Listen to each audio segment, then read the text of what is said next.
Bonjour, je vous propose une rapide vidéo sur la façon de baisser le bêta pour monter la valorisation d'une entreprise par DCF. Il ne s'agit absolument pas de changer le business plan de la société ou de modifier sa structure financière, il s'agit de jouer sur ce qu'on appelle le levier opérationnel. Alors l'idée qui sous-tend ce qui va être présenté dans cette vidéo est la suivante. Si on transforme des charges fixes en charges variables, l'atteinte du seuil de rentabilité sera plus facile, plus probable, donc moins risquée. Et dans ce cas, ça devrait se traduire par une baisse du bêta désendetté. Alors comment justifier cette intuition? Eh bien, on va considérer un projet qui génère les cash flows suivants l'année numéro T.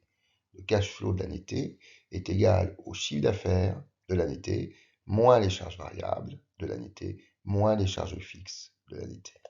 Rien n'empêche de sommer tous ces termes dont on va considérer les valeurs actualisées. Donc on se retrouve avec à gauche du signe égal la somme pour t égale 1 jusqu'à l'infini des cash flows futurs actualisés, qui doit donc être égal à la somme des chiffres d'affaires futurs actualisés, moins la somme des charges variables actualisées, moins la somme des charges fixes actualisées.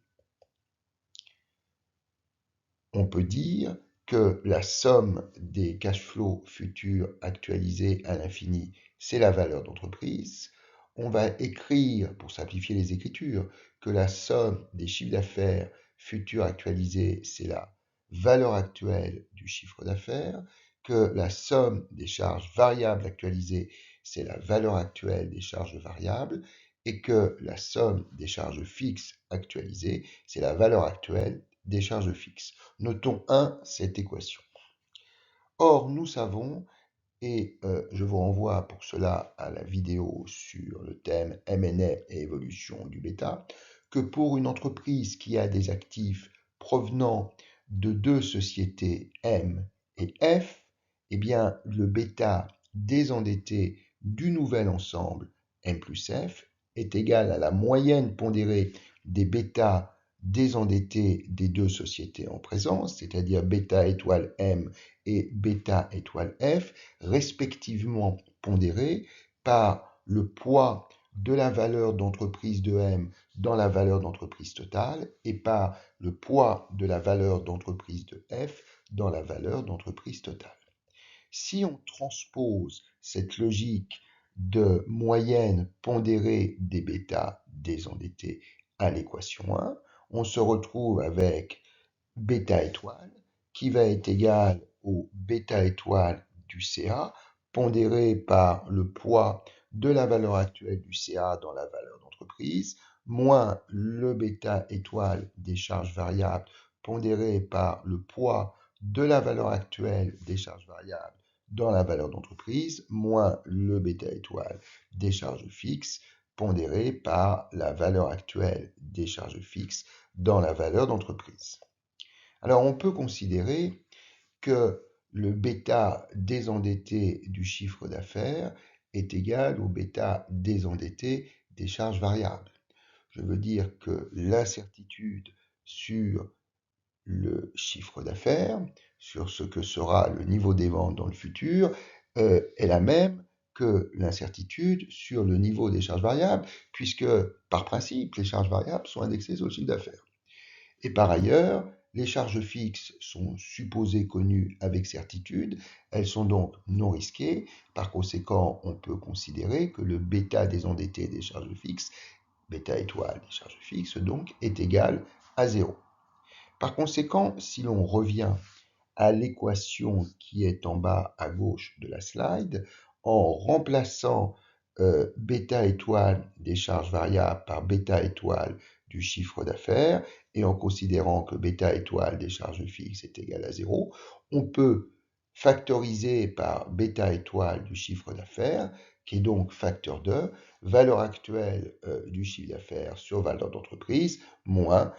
valeur actuelle des charges variables sur la valeur d'entreprise. Mais si l'on reprend l'équation 1 en bleu,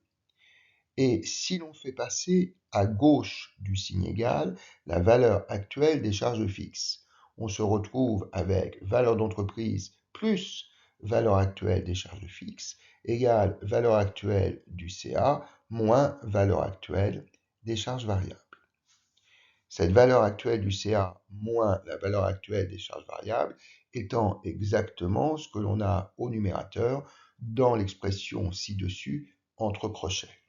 Par conséquent, on peut écrire que bêta étoile est égal à bêta étoile du CA que multiplie, au lieu de prendre au numérateur la partie droite de l'équation qui est juste au-dessus, on prend la partie gauche, puisqu'elles sont égales. Et donc on a VE plus valeur actuelle des charges fixes sur valeur d'entreprise.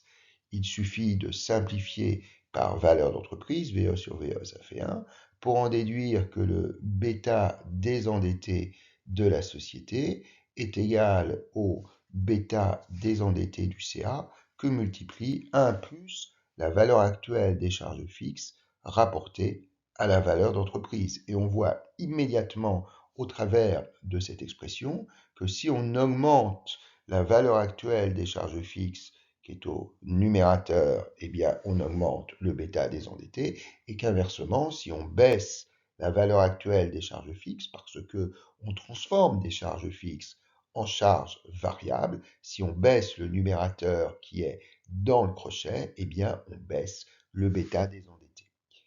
Alors, on va prendre un exemple simple pour illustrer cela, fondé sur des hypothèses que l'on considère valables à perpétuité. On va considérer que, à l'infini, le chiffre d'affaires est chaque année de 100, que les charges variables sont chaque année de 40, que les charges fixes sont chaque année de 10. On va considérer un taux d'actualisation de 10% et un bêta étoile du chiffre d'affaires de 1,5.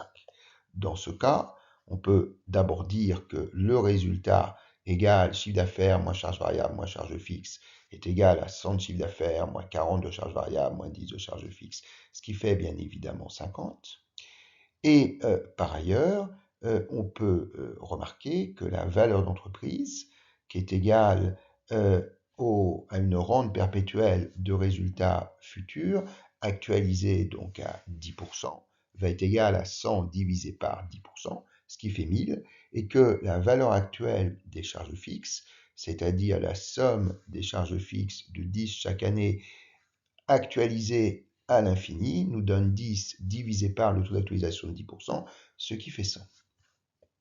Alors, dans ce cas, si on applique la formule que l'on a obtenue en gras ci-dessus, eh bien, on constate que le bêta désendetté de la société, c'est donc 1,5, bêta étoile du CA, que multiplie 1 plus valeur actuelle des charges fixes 100, divisé par la valeur d'entreprise 1000, ce qui nous fait 1,5 fois 1,1, ce qui nous fait 1,65. Alors que si toutes les charges fixes sont transformées en charge variable, eh bien, la même expression adaptée à cette nouvelle hypothèse de bêta étoile est donc égale à 1,5 fois 1 plus 0 divisé par 1000, ce qui nous fait 1,5. Par conséquent, on constate bien que si on transforme les charges fixes en charges variables, eh bien, on diminue le bêta désendetté. Et bien évidemment, le bêta réendetté sera aussi plus faible que celui que l'on avait avant d'avoir joué sur ce qu'on appelle le levier opérationnel.